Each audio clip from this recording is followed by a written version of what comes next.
అందరికీ నమస్కారం. ఈరోజు మనం చెప్పుకోబోయే కథ పల్లెటూరి అమ్మాయి ముగింపు భాగం. కథలోకి వెళ్ళబోయే ముందు మీరు కనుక మన ఛానల్ని ఫస్ట్ టైం చూస్తున్నట్లయితే తప్పకుండా మన ఛానల్ని లైక్ చేయండి, షేర్ చేయండి, సబ్స్క్రైబ్ చేయండి, బెల్ ఐకాన్ క్లిక్ చేసి ఆల్ అనే బటన్ని ప్రెస్ చేయడం మర్చిపోకండి. కథని ఎక్కడ స్కిప్ చేయకుండా వినండి. మరి కథలోకి వెళ్ళిపోదామా? కథలోకి వెళ్ళే ముందు దీనికి ముందు 3 పార్ట్లు ఆల్రెడీ మన ఛానల్లో అప్లోడ్ చేస్తున్నాయి. ఈ కథ చాలా చాలా బాగుంటుంది. మీరు వినకపోతే ఒకసారి విని ఆనందించండి. పర్సనల్గా కూడా నాకు ఈ స్టోరీ చాలా నచ్చి నేను మన ఛానల్లో అప్లోడ్ చేశాను. మరి కథలోకి వెళ్ళిపోదామా? వద్దు అది అలాగే ఉంచు అన్నాడు అర్జున్. అది కాదు ఉంచమన్నానా అనేపాటికి అర్జున్ మాట ఉలిక్కి పడింది భూమి. ఉలిక్కి పడిన తర్వాత రమ్మనమని ఇంటికి తీసుకెళ్ళాడు. ఇంటికి తీసుకెళ్ళిన తర్వాత ఏమైంది నాన్న, ఒప్పుకుందా అన్న తర్వాత వాళ్ళ అమ్మకి జరిగిన విషయం మొత్తం చెప్పాడు. జరిగిన విషయం మొత్తం చెప్తే ఎవర్రా మన ఇంట్లో నుంచి ఆ నెంబర్లో నుంచి ఫోన్ చేసిన వాళ్ళు అని చెప్పి అక్కడున్న వాళ్ళని చిటికేస్తే మేనేజర్ వచ్చాడు. వచ్చిన తర్వాత ఇంట్లో ఉన్న పని వాళ్ళ ఫోన్లు మొత్తం ఎందుకు ఏంటి అని చెప్పకుండా 2 మినిట్స్లో గ్యాదర్ చేసి నా ఎదురుగా టీపాయ్ మీద పెట్టాలి నువ్వు అంటే అందరి ఫోన్లు తీసుకొచ్చాడు అతను. తీసుకొస్తే భూమి చెప్పిన 5 9 నెంబర్లకు కొడితే అది అర్జున్ వాళ్ళ నాన్న రామకోటేశ్వరరావు దగ్గర ఉండేటటువంటి 2 కేర్ టేకర్లలో ఒకటి నెంబరు. అయితే వాడి ఫోను ఎవరిది అని అడిగితే వీడిదే సార్ అని చెప్పాడు మేనేజరు. తుక్కు కింద వాడిని నోట్లో నుంచి ముక్కుల్లో నుంచి బ్లడ్ పడిన దాకా కొట్టి అర్జున్, ఎవర్రా నీకు ఫోన్ చేసింది, ఎవరిదిరా ఈ నెంబరు అని అడిగేపాటికి చిన్నబాబు గారిది బాబు అని చెప్పిన తర్వాత, అంటే నా ఇంట్లోనే ఉంటూ నేను పెట్టేదే తింటూ ఇక్కడి నుంచి అక్కడికి ఇన్ఫర్మేషన్లు మోస్తున్నావన్నమాట నువ్వు. ఏంట్రా ఎందుకు చేస్తున్నాడు వాడు నీకు ఫోను అంటే, శ్రీపతి బాబు రామకోటేశ్వరరావు సార్ గారు లేచారా అని రోజు 10 సార్లు ఫోన్ చేసి అడుగుతారు బాబు. ఓ అందుకా వాడు నీకు ఫోన్ చేసిందే అని వీడిని తీసుకెళ్ళి మన గుర్రాలి షెడ్లో కట్టేయండిరా అన్నాడు అర్జును. అన్న తరువాత ఎవరు వాళ్ళు ఏంటిదంతా అంది భూమి.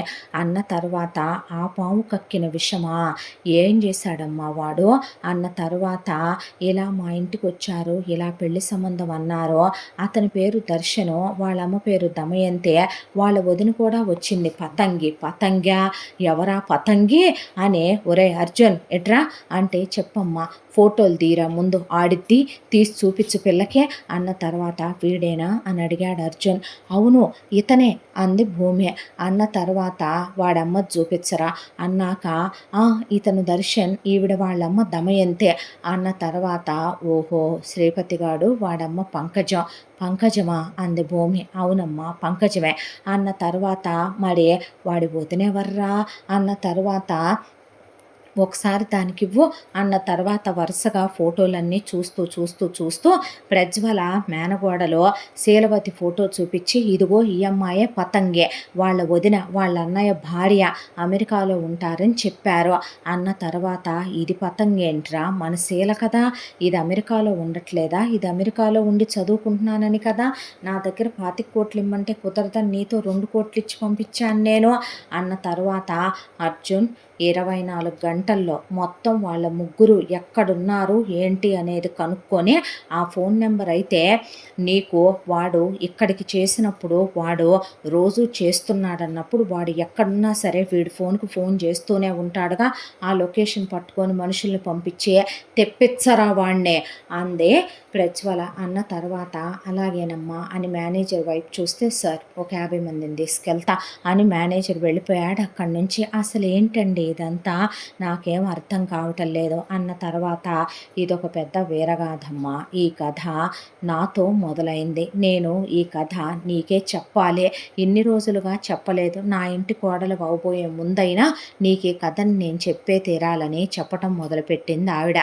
మా మామగారు అర్జున్ వాళ్ళ తాతగారు ధర్మమూర్తమ్మ. ఈ చుట్టుపక్కల 10,000 గ్రామాలకి ఆయన దేవుడు. పెద్ద షావుకారు, జమీందారు ఆయన. వేల ఎకరాల పొలాలు, ఫ్యాక్టరీలు, ఆస్తిపాస్తులు ఉన్నాయమ్మా మాకు. లెక్కలేనంత ఆస్తిపాస్తులు కలిగినటువంటి కుటుంబం మాదే. మా అత్తయ్య గారు చాలా గొప్ప ధర్మమూర్తే. వాళ్ళకి చాలా కాలం పిల్లలు లేరు. పుట్టక పుట్టాడు అర్జున్ వాళ్ళ నాన్న. ఇదిగో ఈ మంచంలో ఉన్నాడే ఈ గదిలో నీతిమాల కుక్క నా మొగుడు ఆ రామకోటేశ్వరరావు గారు పుట్టాడు. పుట్టిన తర్వాత వాడికి ఎన్నో ఉత్తమ బుద్ధులు నేర్పించాలనుకొని చిన్నప్పటి నుంచే వాళ్ళకి దానగుణం, దైవగుణం, నిజం చెప్పాలంటే దైవభక్తి కలిగిన మనుషులు, మంచితనం ఉన్న మనుషులు. వాడిని అలాగే పెంచి పెద్ద చేశామనుకొని పెద్ద పెద్ద చదువులు చదివించారమ్మా.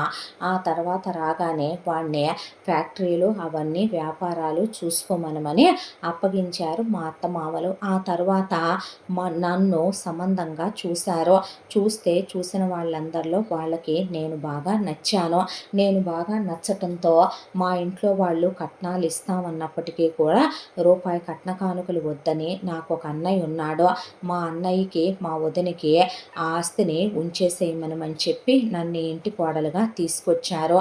తీసుకొచ్చిన తరువాత కొన్నాళ్ళు వాడు నాతో బాగానే కాపురం చేశాడు. కాపురం చేసిన తర్వాత అర్జున్ పుట్టాడు. అర్జున్ పుట్టిన తర్వాత ఇక వాడు ఈ పంకజాన్ని వాడు ఉంపుడు గత్తెగా ఉంచుకున్నాడు. ఉంచుకొని విచ్చలవిడిగా దానికి కూడా తాళి కట్టడం, డబ్బులు పెట్టడం, దానికి ఒక పెద్ద భవంతి లాంటి ప్యాలెస్ లాంటి ఇల్లు కోట్ల రూపాయలది కట్టించి అక్కడే ఉండటం, నన్ను కొట్టడం, తిట్టడం, చిత్రహింసలు పెట్టడం, టార్చర్లు చేయటం మొదలుపెట్టాడు.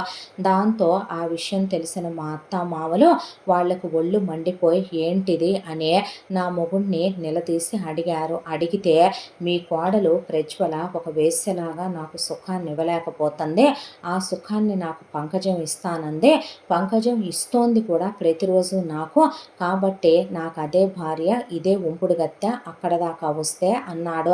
అనేసరికి ఇక మా అత్తమామలకి గుండె రగిలిపోయింది వాళ్ళకే. దానికి తోడు నా మొగుడు ఆ పంకజం కడుపుతో ఉందని, దాని కడుపులోనూ మగబిడ్డే ఉన్నాడని, అది ఏడ్చిందని, నా కడుపున రెండో బిడ్డ పుట్టకుండా ఉండాలని నాకు 7 నెలలు వస్తే నా నోట్లో పసరు పోయించేసి నా రెండో బిడ్డని నా కడుపులోనే చంపేయించి సిజేరియన్ చేయించి నా గర్భసంచి కూడా తీసేయించిన కిరాతకుడమ్మ వాడు, నీచాతి నీచుడు వాడు. ఆ తర్వాత మా అత్త మామలకి ఒళ్ళు మండిపోయి వాళ్ళు 75% ఆస్తిని ఎటు ఇహ నాకు పిల్లలు పుట్టారు కాబట్టి ఉన్న మా అర్జున్ పేరిట మొత్తం ఆస్తి అంతా రాసేశారు. రాసిన తర్వాత వీడు చేసిన మహాపాపాలు అన్నీ ఇన్ని కాదమ్మా. దిగులుతో మా అత్త మామలు మంచం పట్టిపోయారు. నాకు వాళ్ళతోడు కూడా లేకుండా పోయింది. అక్కడ మా అమ్మ నాన్నలు వాళ్ళు ఒకళ్ళ తర్వాత ఒకళ్ళు మా అన్నయ్య తప్పతాగి వ్యసనాలకు అలవాటు పడిపోయాడని వాళ్ళు పైలోకానికి పోయారు. మా వదిన అక్కడ పిల్లని కనేసి శీలవతి అని దాని పేరు పెట్టి దాన్ని ఒక 12 ఏళ్ల పిల్ల దాకా ఉంచిన తర్వాత వ్యభిచార వృత్తిలోకి దింపుదాం అనుకుంటే మా అన్నయ్య పడేసి తుక్కు కింద కొట్టేపాటికి అది విటుడితో కలిసి ఉన్నంత వరకు ఆస్తి నగలు చుట్టబెట్టుకొని వెళ్ళిపోయింది. నాకు స్త్రీధనంగా ఇవ్వాలనుకున్న పొలం మా అమ్మ నాన్నలు అలాగే ఉంచితే దాని మీద ఐవేచ్తో మా అన్నయ్యని బ్రతకమని మా అన్నయ్య కూతుర్ని నువ్వు చెప్పావే పతంగని, ఇప్పుడు దాని పేరు పతంగి కాదమ్మా శీలవతి, దాన్ని తీసుకొచ్చి ఇంట్లో పెట్టి ఈ చేత్తో అన్నం పెట్టి మా అర్జున్తో సమానంగా దాన్ని చదివించుకుంటూ వచ్చాను చిన్నప్పటి నుంచి. అయితే ఈలోపు నా మొగుడు ఆ పంకజాన్నే, ఆ పంకజం కొడుకు శ్రీపతిని చాలా ధైర్యంగా తెగించి తెగబడిపోయే నా కొడుకు చదివే స్కూల్లోనే వాణ్ణేసే నా కొడుకుతో వాణ్ణి సమానంగా పెంచాలనుకోనే దాన్ని డైరెక్ట్గా ఇంటికే తీసుకొచ్చి వాళ్ళకి నన్ను వండి పెట్టమనే అది వీడితో కలిసే మా బెడ్రూముల్లోనే కులికి వాడిపోయిన పూలు నా మొహాన వేసి వెళుతూ ఉండేదే. అలా ఎన్ని రోజులు నరకం అనుభవించానో ఈ గుండెకే తెలుసమ్మా. నా బిడ్డని ప్రతిరోజు వాడితో పోల్చేవాడు.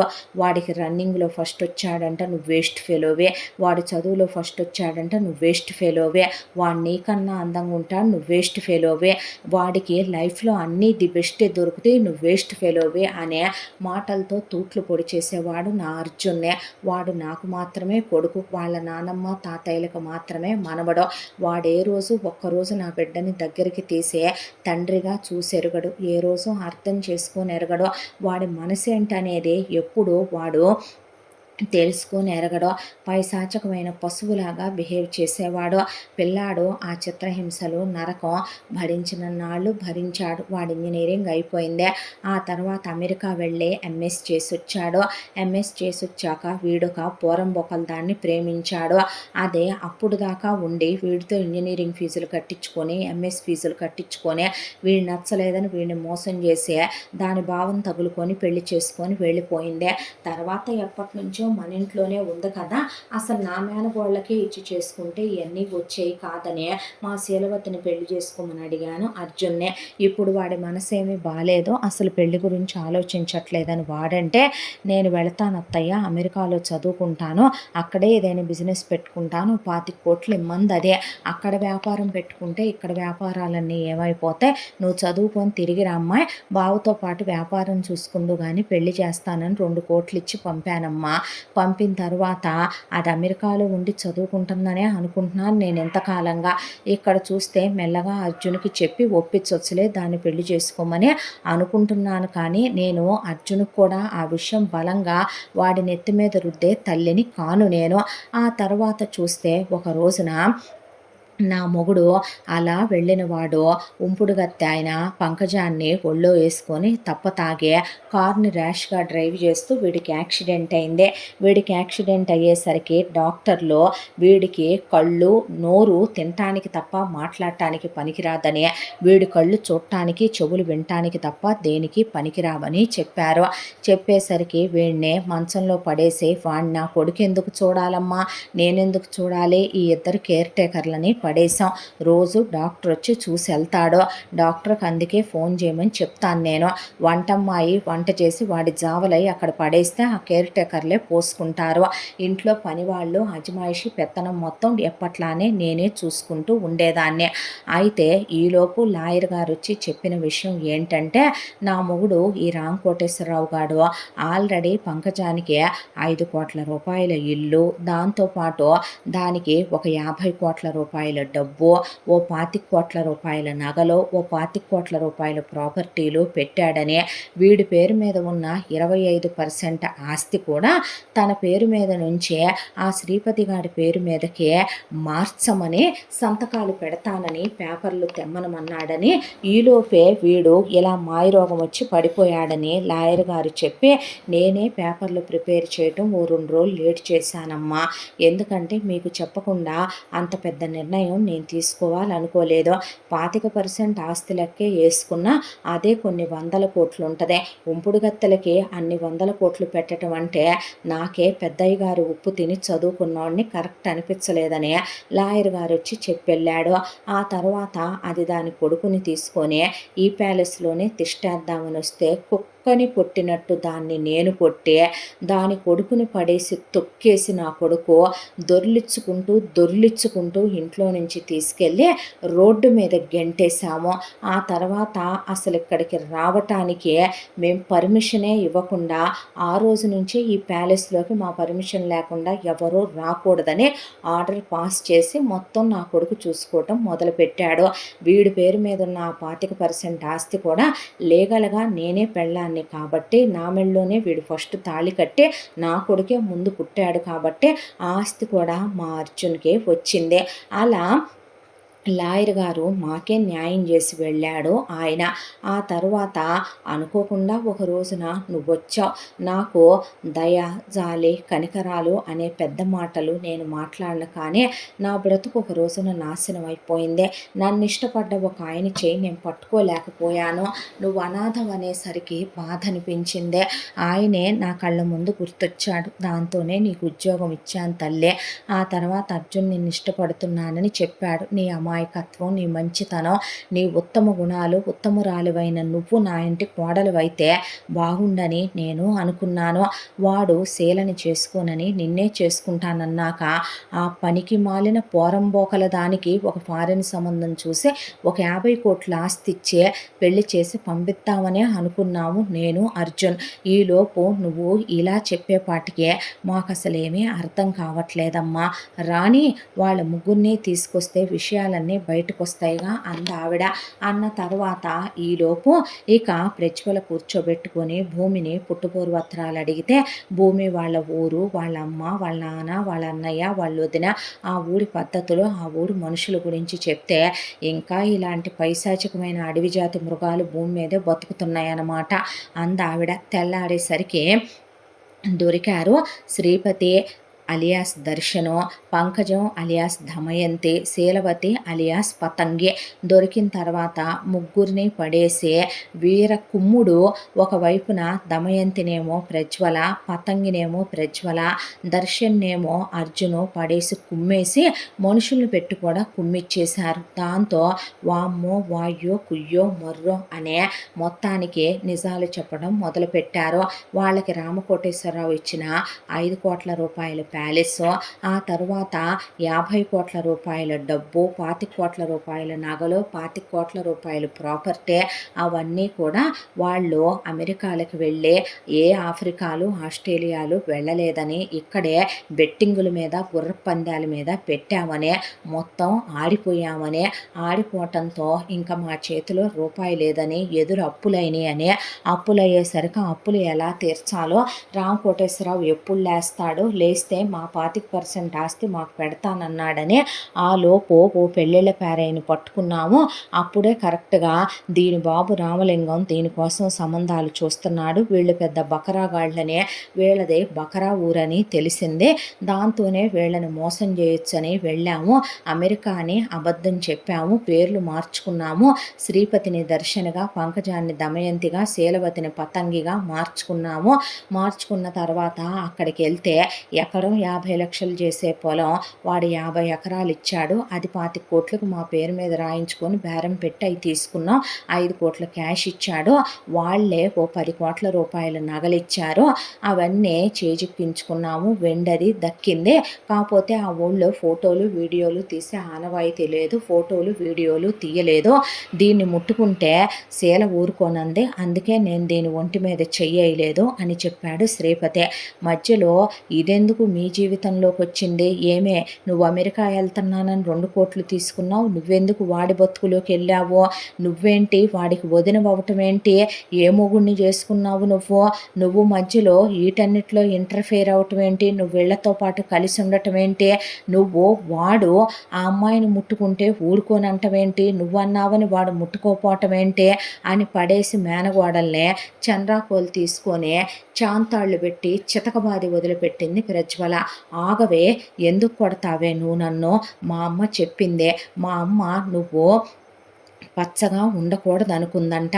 మా అమ్మ నువ్వు నాశనం అయిపోవాలనుకుందంట. మా అమ్మ నువ్వు ఊడ్చుకుపోవాలనుకుందంట. మా అమ్మ నువ్వు ఊరు పేరు లేకుండా పోవాలనుకుందంట. నీకు అంత గొప్ప సంబంధం ఈ రామకోటేశ్వరరావుది వచ్చి నువ్వు కోట్లు కోట్లు అనుభవిస్తూ మా అమ్మ మాత్రం తాగుబోతోడైన నీ అన్నతో పడి అక్కడ నరకాలు పడుతూ మా అమ్మకి నీ అన్న శారీరక సుఖాన్ని ఇవ్వకుండా తాగి వాడెక్కడ పడితే అక్కడ పడిపోతూ మా అమ్మ సుఖాన్ని ఆశించి ఆ సుఖం నీ అన్న ఇవ్వలేడు కాబట్టే నన్ను వదులుకొని వెళ్ళిపోయానని మా అమ్మ ఇప్పటికీ నాతో టచ్లోనే ఉంది. నీ అంతు చూడమందే, నీ ఇల్లు సర్వనాశనం చేయమనమందే, నీ కొంపలో కుంపటి పెట్టమందే. అందుకే నాకు 12 ఏళ్ల వయసున్నప్పుడు మా అమ్మతో నేను టచ్లో ఉండే. మా నాన్నని నువ్వు స్త్రీధనంతో బతకమన్నా నేను నీతోనే వస్తానత్తా అని నీ కాళ్ళు పట్టుకొని నీతో వచ్చి ఈ కోటలో పాగా వేశాను. 13 ఏళ్లకి నేను పెద్ద మనిషిని అయ్యాను. రామకోటేశ్వరరావు మామయ్య కోసం శ్రీపతి బావ, పంకజం అత్తయ్య వచ్చేవాళ్ళు. బావకి నాకు కళ్ళు కలిశాయి, మనసు కలిసిందే. ఆ తర్వాత చిన్నప్పటి నుంచి నీ కొడుకు మాత్రం మొదటి పెళ్ళాం కొడుకుగా అష్టైశ్వర్యాలు అనుభవించటం, 75% వాటా ఆస్తి వాడికే నీ అత్తామామలు పెట్టడం, వాడికన్నీ నువ్వు నెంబర్ 1 ఇవ్వాలనుకోవటం, ది బెస్టే ఇవ్వాలనుకోవటం శ్రీపతి బావ గుండె రగిలిపోయేలా చేసిందే.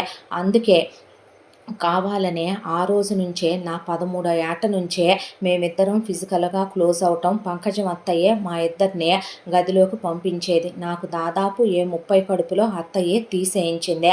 ఆ తర్వాత నాకు ఏజ్ వచ్చే కొద్దీ పిల్లలు పుట్టకుండా జాగ్రత్త పడ్డాము. ఆ తర్వాత నాకు 18 నిండిన తర్వాత శ్రీపతి బావతో పంకజం అత్తయ్య నాకు తాళి కట్టించింది.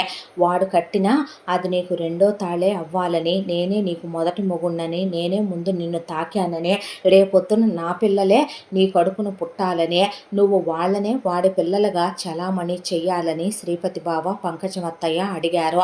సరేనన్నాను. అంతకు మించిన శిక్ష నేను నీకేమేయగలను, నీ కొడుక్కేమేయగలను అనిపించింది. లైఫ్ లాంగ్ వీడికెటు ఒక బ్రేకప్ అయింది. ఆ బ్రేకప్ అయిన విషయాన్ని దెప్పుతూ వీడు తాగుడుకు అలవాటయ్యాడు, స్మోకింగ్కి అలవాటయ్యాడు. తర్వాత వీడిని డ్రగ్స్కి అలవాటు చేద్దాం అనుకున్నాను. శ్రీపతి బావని పంకజమత్తయ్యని తెచ్చి ఇంట్లో పెట్టుకుందాం అనుకున్నాను. నీకేముందో మాకో పెట్టి పైకి పంపుదాం అనుకున్నాను. నీ కొడుకుని పైకి పంపుదాం అనుకున్నాను. ఆస్తి మొత్తం నా పేరు మీద రాయించుకుందాం అనుకున్నాను. బావతోనే పిల్లల్ని కనే ఇక్కడ సెటిల్ అయిపోవాలని నీ కొడుకుని చేసుకోవటానికి ఒప్పుకున్నాను. నీ కొడుకంటే నాకు అసహ్యం. నీ కొడుకంటే నాకు నిజం చెప్పాలంటే చిన్నప్పటి నుంచి నువ్వంటేనే నాకు ఎలపరం వస్తుంది. నా ఒళ్ళంతా నిన్ను చూస్తుంటేనే నిన్ను ముక్కలు ముక్కలుగా నరికేయాలనిపిస్తుంది. నువ్వు మేనత్తవా? ఎవడికిదే నువ్వు మేనత్తవైతే నాకు పంకజమే అత్తయ్య, నాకు శ్రీపతి బావే భర్త. కాబట్టే నా మెళ్ళో తాళి కట్టిన నా మొగుడు నేను ఎప్పుడూ వాళ్ళతోనే ఉండేదాన్ని. నీకు తెలియకుండా ట్రిప్పులకని, హాస్టల్లో ఉంటున్నానని, వేరే ఊళ్ళో చదువుకుంటున్నానని, ఫ్రెండ్స్తో ఉంటున్నానని నేను వాళ్ళతోనే ఉండేదాన్నే. అలా బెట్టింగులు వేసాం. ఆస్తి మొత్తం పోయింది. పోయాక డబ్బులు కావాలి. వాళ్ళు ఏమైనా జైలుకి వెళ్తారా ఏంటి? అందుకే ఈ భూమి వాళ్ళ సంబంధం దొరికింది. పేర్లు మార్చుకున్నాం. నా పేరు పతంగని, నేను శ్రీపతికి వదినని చెప్పాను అక్కడికి వెళ్ళి. ఆ తర్వాత శోభనం ఏర్పాట్లు చేశారు. వాడు దీన్ని టేస్ట్ చేస్తానన్నాడు, ముట్టుకుంటానన్నాడు. నా మెళ్ళలో తాళి కట్టి నా మొగుడువైన నువ్వు నేనే రేపు అర్జున్ గాడితో ముట్టించుకోను, అంటించుకోను. శోభనం రోజు వాడికే నేను ఏ డ్రగ్స్ కలుపుదాం అనుకుంటుంటే నువ్వు దాన్ని ముట్టుకోవటమేంటి, ముట్టుకుంటే అన్నాను కాబట్టి దాన్ని టచ్ చేయలేదు. తర్వాత తీసుకొచ్చి ఎయిర్పోర్ట్లో మాస్కులు పెట్టుకొని, స్కార్ఫులు కట్టుకొని, ప్రాపర్టీ వరకే తీసుకొని దాన్ని వదిలేసాము. దాన్నేం వాడేయలేదుగా, దాన్నేమి ఇచ్చేయలేదుగా. దాని అమ్మ బాబులు పెద్ద బోకులు. వాళ్ళు చేసిందేం పెద్ద తప్పు కాదులే, వాళ్ళు చేసిందేం పెద్ద మోసం కాదులే. ఓ తెగ నీతులు చెబుతున్నావు పత్తిత్తులాగా నుంచోని అనే పాటికి ఆవిడ కాలు కిందేసి తొక్కేసింది శీలవతినే. పాపిష్టి దాన, నా అన్న తాగుబోతాడే కానీ వాడికి నిజం చెప్పాలంటే ఇలాంటి బుద్ధులు లేవే. ఎంతైనా ఆ అమ్మకు పుట్టిన కూతురు కదా, దీని అమ్మ ఎక్కడుందో తీసుకురండ్రా అనేపాటికే ఓ 4-5 గంటల్లో వాళ్ళ అమ్మని తీసుకొస్తే కుక్కల్ని కొట్టినట్టు కొట్టించింది ఆవిడ. అమ్మ మీద కూతుర్ని, కూతురు మీద అమ్మని పడేయించి. ఏమే, నా స్త్రీధనాన్ని కూడా నా అత్తమామలు వద్దన్నారని నేను తీసుకొచ్చుకోలేదు కదా, నీకే ఇచ్చేశాను కదా. నేను నాశనం అయిపోవాలని దాన్ని నా ఇంటికి పంపించావా? నూరిపోసి నీ కూతుర్నే. ఎవడు నాశనం అయిపోయాడే? నా మొగుడు ఉంచుకున్న ఉంపుడు గత్తె కొడుకు వాడు. లీగల్గా వాడు తాళి కట్టిన పెళ్ళాన్ని నేను. వాడు దానికి కట్టిన తాళి చెల్లదో, వాడిని కొడుకుగా సమాజము ఒప్పుకోదో. అలాంటి వాడి దగ్గర నీ కూతురు కాలు జారి కడుపులు తీయించుకొని వాడితో తాళి కట్టించుకున్నంత మాత్రాన నీ కూతురు ఏమైనా ఈ ప్యాలెస్కి కోడలు అయిపోద్ది అనుకుంటున్నావా? నిత్యం నేను పూజ చేసే ఆ ఈశ్వరుడు చూస్తూనే ఉంటాడు. ఎవరికి తగ్గ న్యాయం ఆలస్యంగానైనా ఆ దేవుడు వాళ్ళకి చేస్తూనే ఉంటాడనే వదిన్ని పడేసి కుక్కను కొట్టినట్టు కొట్టి వదిలిపెట్టింది ఆవిడ. ఆ తర్వాత వీళ్ళని ఇలాగే కట్టిపడేయమనే భూమి వాళ్ళ అమ్మ నాన్నకే వాళ్ళ ఊరు కబురు పంపించి వాళ్ళని పిలిపించాడు మొత్తం అందరినీ కూడాను అర్జున్. అయితే భూమి వాళ్ళ అమ్మ నాన్న, అన్న, వదిన, ఆ ఊరి పెద్ద మనుషులు అంతా కలిపి ఒక 20 మంది వచ్చారు. వచ్చిన తర్వాత జరిగిన విషయం అంతా చెప్పి వీడి పేరు దర్శన్ కాదని శ్రీపతి అని, అది దమయంతి కాదు పంకజం అని, ఇది పతంగి కాదు శీలవతి అని, వాడు దాని మెళ్ళలో తాళి కట్టాడని, 13 ఇయర్స్ నుంచే వాళ్ళిద్దరి మధ్య ఫిజికల్ ఎఫైర్ నడుస్తోందని, పంకజం రామకోటేశ్వరరావుకి సెకండ్ సెటప్ అని, ఇక ఏదో తాళి కట్టాడు కానీ ఆ తాళి చెల్లదని, ఆవిడ పెళ్ళంగాను చెల్లదని మిమ్మల్ని నిలువున మోసం చేశారని మీ అమ్మాయి మెడలో తాళెటు మీరే తెంచేసుకున్నారు కాబట్టి ఇంకా వీళ్ళకి మీకు ఎలాంటి సంబంధం లేదండి.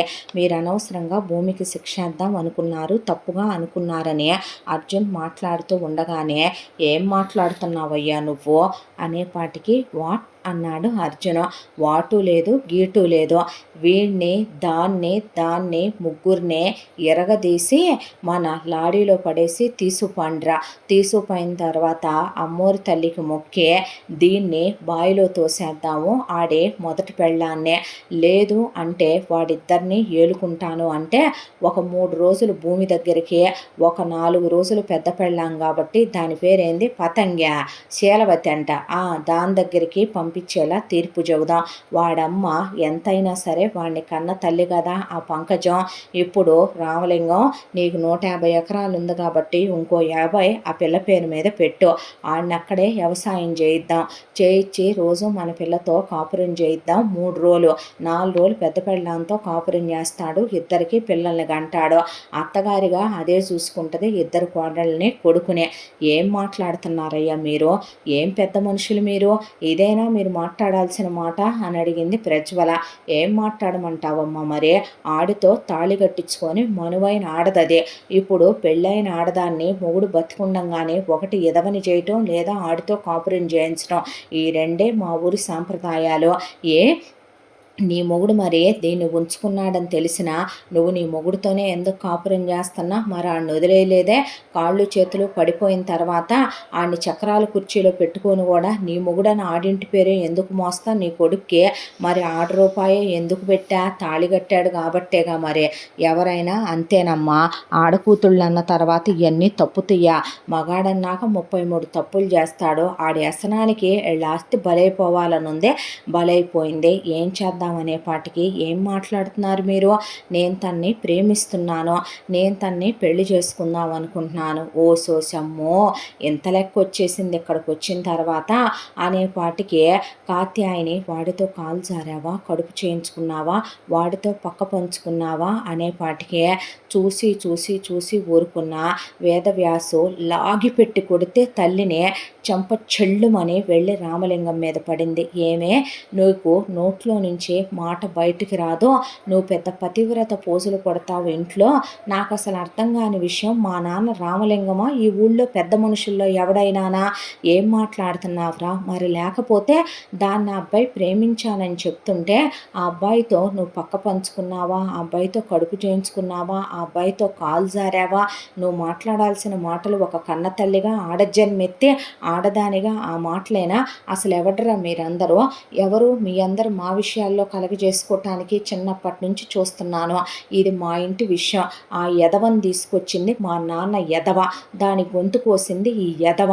వాడు పొయ్యాడు మొత్తం తీసుకొని, ఆ తర్వాత దాని బతుకు దానికి నచ్చినోడితో బ్రతికే హక్కు దానికి ఉందే. అసలు మీ అందరు ఎవర్రా మా మీద పెత్తనాలు చేసి మా ఇంటి విషయాల్లో కలుగజేసుకొని డిసైడ్ చేయటానికి అనేపాటికి రామలింగం వేదవ్యాస మీద చెయ్యెత్తాడు. చెయ్యెత్తి కొడుకుని కొట్టబోతే ఒక్క తోపు తోసేసేపాటి కాచాయిని కాంచిన జుట్టు పట్టుకుందే.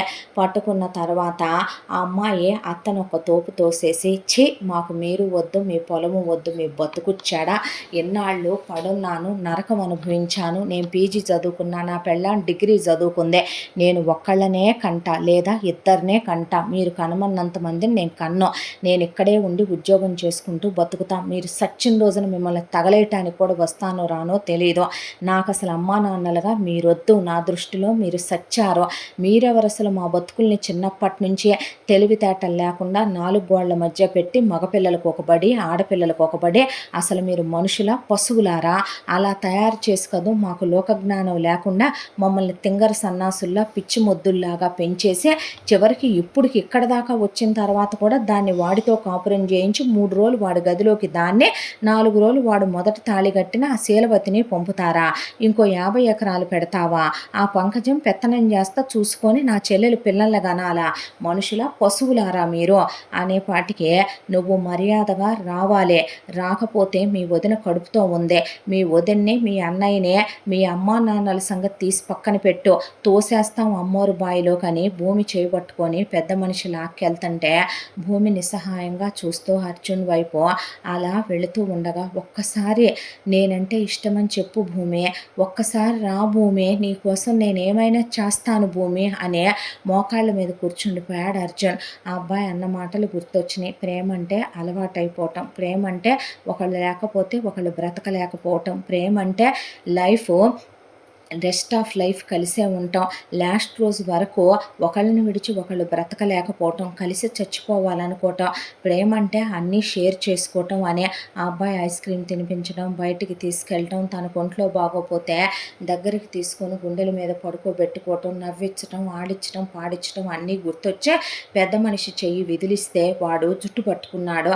గట్టిగా వాడి చెయ్యి కొరికేసి అమ్మా నాన్నల్ని తోసేసి పరిగెత్తుకుంటూ వచ్చి అర్జున్ని కౌగిలించుకొని తనే డీప్గా అతనికి లిప్ లాక్ పెట్టేసింది. దాంతో వామ్మో వాయ్యో ఇంకేముంది, దీన్ని ఇప్పుడికిప్పుడు ఈ నిమిషం తీసుకెళ్ళి ఇంకా అది వీడితో కాపురం చేయటానికి కూడా వీల్లేదు, వీళ్ళ నలుగురిని కలిపి అగ్ని సమాధి చేయాల్సిందే అంది కాచాయనే. ఇక కాంచన అత్తను పట్టుకొని దవడలు వాయించి, ఏం చేస్తావు, అగ్ని సమాధి చేయిస్తావా, ఎంతమంది బతుకులు తగలెడతారే మీరు, మీ బతుకులు చెడ అనే మామని కూడా చూసుకోకుండా దవడ పగలగొట్టింది ఆ అమ్మాయే. పగలగొట్టేసేపాటికి అని ఊళ్ళో వాళ్ళు వస్తే అప్పటికే అర్జున్ వాళ్ళమ్మ ఫోన్ చేయటం, దాంతో వాళ్ళ వైపు నుంచే 500 మంది బలిసిన పెద్ద మనుషులు, పెద్ద పెద్ద పోలీసులు, వాళ్ళతో పాటు లాయర్లు మొత్తం అక్కడికి వచ్చి, ఏంట్రా మీరు మాట్లాడేది, ఒక్కొక్కడిని గుడ్డలోడదీసి కొడతాము, లోపల జైల్లో పడేసి, ఎవడరా ఇక్కడ నడిపించేది పంచాయతీలు, ఎవడరా ఇక్కడ తీర్పులు చెప్పేది, కోర్టుల్లాగా ఎవడరా న్యాయాలు చేసేది ఇక్కడ అనేపాటికే పెద్ద మనుషులు వెనక్కి తగ్గి కాచాయిని, రామలింగం, వేదవ్యాసు, కాంచన, భూమి సచ్చారని అక్కడికక్కడే నెత్తి నీళ్లు పోసుకొని ఇంకెలాంటి సంబంధము లేదని వాళ్ళు ఇక పలాయనం చిత్తగించి ఊరికి వెనక్కి వెళ్ళిపోయారు. వెళ్ళిపోయిన తర్వాత వచ్చిన చుట్టాలందరూ కూడా శ్రీపతిని, పంకజాన్ని, శీలవతిని చూస్తా ఊరుకోవటం ఏంటి, తీసుకెళ్లి జైల్లో దోయించి తుప్పురాగొట్టెచ్చుగా అనేసరికి పోలీసులు, లాయర్లు తీసుకెళ్ళి వీళ్ళని జైల్లో పడేయించారు. ఆ తర్వాత ఇక ఎవరి దారిన వాళ్ళు వెళ్ళిపోయిన తర్వాత భూమిని గట్టిగా పట్టుకున్నాడు అర్జున్. పట్టుకున్న తర్వాత పెళ్లి చేసుకుందామా అని అడిగితే చేసుకుందాం అందే. అన్న తర్వాత ఇక ఎందుకైనా మంచిదని శ్రీపతి కట్టిన తాళి చెల్లకపోయినా రెండోసారి సంతకాలు కూడా తీసుకోమని చెప్పాడు అర్జున్. పోలీస్ స్టేషన్లో చితకబాదే సంతకాలు తీసేసుకొని పంకజం, శీలవతితో కూడా సేఫ్ సైడ్కి వాళ్ళు సంతకాలు తీసుకున్నారు లాయర్లో. అయిపోయాక చెల్లి పెళ్ళైన తర్వాత వెళ్ళిపోతాం, ఉద్యోగం చూసుకుంటాం అన్నారు. వ్యాసు, కాంచన ఎక్కడికి బావా, నేనుండంగా మీరెళ్ళేది, నేను పోయానా, నాకంటూ నా వాళ్ళు అయిన వాళ్ళు ఎవరూ లేరు, నాకు వేల ఎకరాల పొలాలున్నాయి, నాకు ఫార్మింగ్ గురించి అసలు ఏమీ తెలియదు, ఎవరో కౌలుదారులు ఆ పొలం చూసుకుంటున్నారు, నీకు వ్యవసాయం మీద బాగా అనుభవం ఉంది, నువ్వే ఇక నుంచి ఆ ఫార్మింగ్ వ్యవహారాలన్నీ, మన పౌల్ట్రీ ఫార్మ్స్, ఆ తర్వాత మనకు సంబంధించిన డైరీ ఫార్మ్స్ బోల్డ్ ఉన్నాయి, అవన్నీ నువ్వే చూసుకో, నాకు సిస్టర్స్ లేరు, కాంచన నాకు ఒక అక్కలాగా, మా ఇంట్లోనే ఉండండి, మీరంటే ఉండండి బాబు అందే ప్రజ్వల. ఆ తర్వాత అర్జున్కి, భూమికి ఆకాశం అంతా అరుగు, భూదేవి అంతా పందిరేయించి చాలా గ్రాండ్గా పెళ్లి జరిపించింది ప్రజ్వల. రామకోటేశ్వరరావుని ఆడిని తీసుకురండిరా, నా కొడుకు పచ్చగుంటే నువ్వు చూడలేవు కదరా, అన్నీ తెలుసు నీకు, తెలిసే నువ్వు నా మేనగోడలో వాడితో కాలు జారిందని తెలుసు, అది కడుపులు తీయించుకుందని తెలుసు, నీ పంకజం తప్పుడు పనులు చేయించిందని తెలుసు కూడా నా కొడుకు నాశనం అయిపోవాలని నువ్వు కూడా వాళ్ళల్లో కలిసి ప్లాన్ చేసావు కదూ అంటే కళ్ళు మూసేసుకున్నాడు రామకోటేశ్వరరావు. వాడి కళ్ళల్లో పుల్లలు పెట్టండిరా, వాడు నా కొడుకు పెళ్ళి అవటం మొత్తం చూడాలి అని చూపించి తీసుకొచ్చింది ఆవిడ. ఆ తర్వాత అర్జున్ భూమిని తీసుకొని హనీమూన్కి వెళ్తే ఆ అబ్బాయి ముద్దు పెట్టుకుంటే సిగ్గుపడిందే. ఇలా అయితే బాగానే ఉంటుంది, ఇంకా నేను ఏం చేసినా నో అనకరా నువ్వు, ఆ తర్వాత అలవాటైపోద్ది కొంతకాలానికని హ్యాపీగా వాళ్ళు ఒక 3 నెలలు హనీమూన్కి వెళ్ళొచ్చారు. ఈలోపు కాంచనకే చాలా గ్రాండ్గా ఆవిడే వాళ్ళ పుట్టింటి వాళ్ళు కూడా వెలేసేశారు వేదవ్యాసుని కాంచననే. దాంతో పుట్టింటి సీమంతం అత్తింటి సీమంతం కలిపి గ్రాండ్గా ఆవిడే ప్రజ్వల జరిపించి కాంచనకి అవని ఇవని పెట్టి చాలా లావ్ అయిపోయింది కాంచన. పిల్లలు పుట్టాక తగుదు గానిలేవే తిను అన్నాడు వేదవ్యాసం. ఆ అబ్బాయి ఆ పొలాలు, డైరీ ఫామ్స్, పౌల్ట్రీ ఫామ్స్, దానికి తోడు ఈ అబ్బాయితో పాటు ఆఫీస్కి వెళ్ళొస్తూ అర్జున్తో పాటు అన్నీ చూసుకోవటం మొదలుపెట్టాడు. కాంచన్ని చాలా పెద్ద హాస్పిటల్కి తీసుకెళ్తే కాంచనకి ట్విన్స్ పుట్టారు. ట్విన్స్ పుట్టిన తర్వాత హ్యాపీ. ఆ తర్వాత ఒకేసారి అయిపోయిందిలే బావా పని అన్నాడు అర్జున్. పాప బాబు పుట్టిన తర్వాత అమ్మయ్య అనుకొని ఆపరేషన్ చేయించుకొస్తే కాంచన పైన ఇంటి పెత్తనం అంతా చూసుకోవటం మొదలుపెట్టింది భూమితో పాటు. వేదవ్యాసు అర్జున్ కలిసి ఆఫీస్కి వెళ్ళి రావటం మొదలుపెట్టి బిజినెస్ వ్యవహారాలన్నీ ఇద్దరూ చూసుకుంటున్నారు. ఆ అబ్బాయి స్వార్థపరుడు కాదు, ఆ అమ్మాయి దుర్మార్గురాలు కాదు. అంతకు మించి నమ్మకమైన మనుషులు అయిన వాళ్ళు వాళ్ళకెవరు దొరుకుతారో. ఆ తర్వాత ప్రెగ్నెంట్ అయింది భూమి. ప్రెగ్నెంట్ అయిన తర్వాత పొట్టేంటి పెరిగిపోతుంది అర్థం కాల. డాక్టర్ దగ్గరికి తీసుకెళ్తే ట్రిప్లెట్స్ ఉన్నారని చెప్పింది డాక్టరు. అలా 2 బాబులు 1 పాప పుట్టారు భూమికే. రామ్ కోటేశ్వరరావు ఆ పిల్లల్ని చూడలేకపోతే అటు వేదవ్యాస పిల్లలిద్దరిని, ఇటు భూమి పిల్లలు 3 కలిపి నా 2 మనవళ్ళు, నా మనవరాలు. ఇక్కడ చూసావా నాకు పుట్టిన ఇంకో మనవడు, ఇంకో మనవరాలు. ఇలాంటివి నువ్వు చూడలేవురా. దేవుడు నిన్ను తీసుకెళ్ళకూడదు. నువ్వు నన్ను పెట్టిన బాధలకే, నా కడుపులో పిండాన్ని నువ్వు కరిగించి నా చిన్న బిడ్డను నువ్వు చంపేసినందుకు మగపిల్లాడనే, నువ్వు నీ ఉంచుకున్న దాని కొడుక్కి పట్టం కట్టాలనుకున్నందుకు నువ్వు అంతకంతా అనుభవించాలి. నువ్వు బతికే ఉండాలి. డాక్టర్ వీడికి ఫారెన్ ట్రీట్మెంట్లు అయినా ఇవ్వు, నువ్వు ఏమైనా చేయి, కానీ వీడి పడిపోయిన కాళ్ళు చేతులు నయం అవ్వకూడదు. వీడి నాలుక తినటానికి పనికొస్తుంది కదరా, నవకాయ పిండి వంటలో పెట్టండి. ఆడి కళ్ళు ఇవన్నీ చూడాలి, వాడేం చేయలేకపోవాలి. ఆడి చెవులు ఇవన్నీ వినాలి, వాడేం చేయలేకపోవాలి అని ఆవిడ గుండె మంటంతా తీర్చుకోవడం మొదలుపెట్టింది ప్రజ్వల. ఆ తర్వాత కొంతకాలానికి శ్రీపతి, పంకజం, శీలవతి జైలు నుంచి బయటకు వచ్చారు. వచ్చిన తర్వాత పంకజం మొహం నిండా మసిపూసుకొని పని వాళ్ళల్లో కలిసిపోయి ప్యాలెస్లోకి వచ్చి అంట్లు తోముతూ పనులు చేస్తూ ఒకరోజు రాత్రి రామకోటేశ్వరరావు గదిలోకి వెళ్ళి ఆస్తి పత్రాలు రెడీ చేయించుకొచ్చి మొత్తం ఆస్తి తన పేరు మీద రాయించుకుందామని వేలుముద్ర నొక్కించబోతుంది. ఈలోపు మొత్తం లైట్లు వెలిగినాయి. లైట్లు వెలిగిన తర్వాత ప్రజ్వల పంకజం జుట్టు పట్టుకుంది. ఏమే నా తెలియక అడుగుతాను, మా అత్తామామలు ఉండంగానే 75% ఆస్తి నా కొడుక్కి రాశారు. వీడు పోయిన తర్వాత వీడితో ఏలుముద్ర లేయించే లాయర్ గారు ఆస్తి 25% అర్జున్ పేరు మీదకి మార్చాడు. వాడు ఏలుముద్ర ఇస్తే ఏమైనా నైజాం నవాబు నజరానా ఉందనుకుంటున్నావు వాడి పేరు మీద? వాడిని పెట్టడానికి మారరే మీరు ఈ జన్మకే. దీన్ని తీసుకెళ్ళి ఒక అసైలంలో పడేయండిరా. పడేసే అన్ని రకాల కరెంటు షాకులు ఇచ్చి దానికి పిచ్ అంటే ఎలా ఉంటుంది అనేది, ఒకప్పుడు అది వీడితో కులికి వాడిపోయిన పూలు నా మొహాన్ని వేసెళ్ళేదే. ఆ తర్వాత ఆ నలిగిపోయిన పక్క దుప్పట్లు నా మొహాన్ని వేసెళ్ళేది. తిన్నెముకలు నా పళ్ళెంలో వేసేది. ఇదే ప్రతి వారం 3 సార్లు వారానికి వీడిని వీల్ చైర్లో తీసుకెళ్ళి దాన్ని చూపించి తీసుకురండ్రా అంది ప్రజ్వల. అలాగే చేయటం మొదలుపెట్టారు. ఆ తర్వాత మా అమ్మాయి అయిందని శ్రీపతి, శీలవతి అక్కడికి వస్తే ఇద్దరిని పడేసి కుక్కల్ని కొట్టినట్టు కొట్టి వేదవ్యాసు అలాగే అర్జున్ కలిసి బయటికి గెంటేశారు.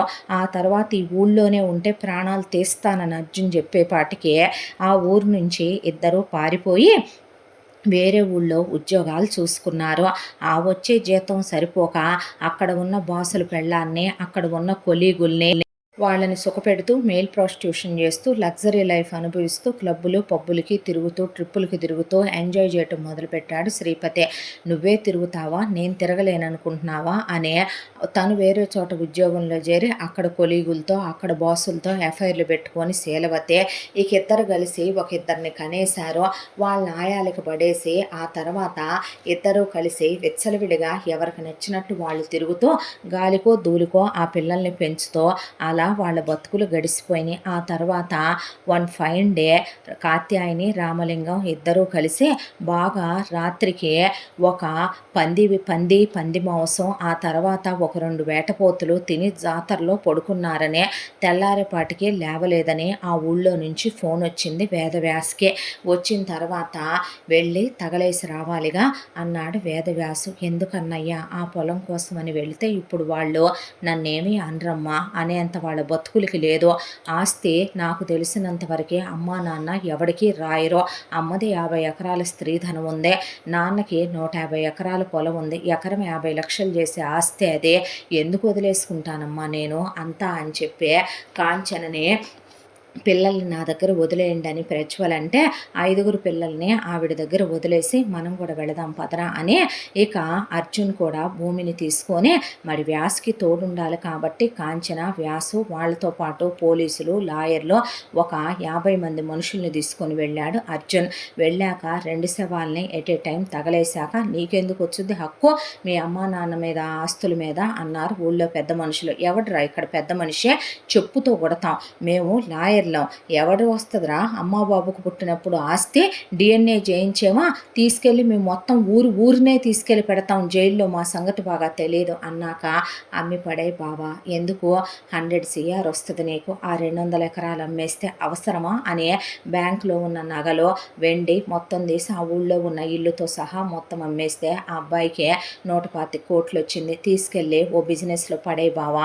అయ్యే నీకు బిజినెస్ అనేది ఒక డ్రీమ్ కదా, మెల్లగా అయ్యే పిల్లలు పెద్ద అయ్యేపాటికి పెరిగి డబల్ త్రిబుల్ అవుతాయి, ఎందుకు అనవసరంగా మనీని అలా ఉంచడం అని చక్కగా తన బిజినెస్లోనే ఇన్వెస్ట్ చేయించేశాడు అర్జున్. కొన్ని షేర్ల అబ్బాయి కూడా రాసిచ్చేశాడు. హ్యాపీగా బిజినెస్ చేసుకుంటూ వాళ్ళిద్దరు పిల్లల్ని పెట్టుకొని మాతోనే ఉండాలి మీరు అన్నాడు అర్జున్. అలాగే ఉంటాను తమ్ముడు అనే కాంచన, వేదవ్యాసు వాళ్ళిద్దరు పిల్లలు, భూమి, అర్జును వాళ్ళ 3 పిల్లలు చక్కగా ప్రజ్వల 5 పిల్లల్ని స్కూలుకు పంపుతూ వాళ్ళ ఆటపాటల్లో, సరదాల్లో, నవ్వుల్లో రోజు రామకోటేశ్వరరావు కాళ్ళని చూపిస్తూ ఆ తర్వాత వారానికి 3 సార్లు పంకజం దగ్గరికి పంపిస్తూ నీ కొడుకు, ఆ తర్వాత నా మేనకోడలు, అదే నీ కోడలు కాని కోడలు ఉంది కదా ఇలా అయ్యారంట, ఈగో ఫోటోలు, ఈగో వీడియోలు, వాళ్ళకు పుట్టిన పిల్లల గతులు ఇలా ఉన్నాయంట, నువ్వు నా కడుపులో పిండాన్ని మింగేశావుగా అత్తయ్య, మామయ్య, వీడికి ఏ గతి పట్టిందో చూసారా, మిమ్మల్ని వీడు నరకం పెట్టి దిగులుకు గురై చచ్చేలా చేశాడు కదా, ఆ పంకజానికి ఏ గతి పట్టిందో చూసారా అని ఆవిడ రోజు చెప్తూ, అలా నరకం అంటే ఎలా ఉంటుందో పక్కన వాళ్ళకి చూపించినప్పుడు అదే మనము పడితే ఆ నరకం బాధ ఏంటో నీకు తెలుస్తుందిరా అని, నా జీవితానికి మిగిలిన ఆఖరి కోరిక నువ్వు చచ్చే రోజు దాకా నిన్ను పీక్కు తింటవే అనేసింది ఆవిడ. ఆ తర్వాత ఇలా రోజులు గడిచిపోతూ హ్యాపీగా వీళ్ళ కథ ఇలా కంచికి చేరింది. ఇంతటితో ఈ కథ సమాప్తం. మళ్ళీ మరొక మంచి కథతో కలుసుకుందాం. తప్పకుండా మన ఛానల్ని లైక్ చేయండి, షేర్ చేయండి, సబ్స్క్రైబ్ చేయండి, బెల్ ఐకాన్ క్లిక్ చేసి ఆల్ అనే బటన్ని ప్రెస్ చేయడం మర్చిపోకండి. ఎంత మంచి కథని మనకు అందించిన కథా రచయిత్రి జి యామిని శ్రీనివాస్ గారు. మరో మంచి కథతో తప్పకుండా మీ ముందుకు వస్తాను. Thank you so much. ఇంతటితో పల్లెటూరు అమ్మాయి కథ సమాప్తం. ఇంత మంచి కథని మనకు అందించిన కథా రచయిత్రి జి యామిని శ్రీనివాస్ గారు. దీనికి ముందు 3 భాగాలు ఆల్రెడీ మన ఛానల్లో అప్లోడ్ చేసి ఉన్నాయి. ఈ కథ చాలా చాలా బాగుంటుంది. తప్పకుండా వినకపోతే ఒకసారి విని ఆనందించండి.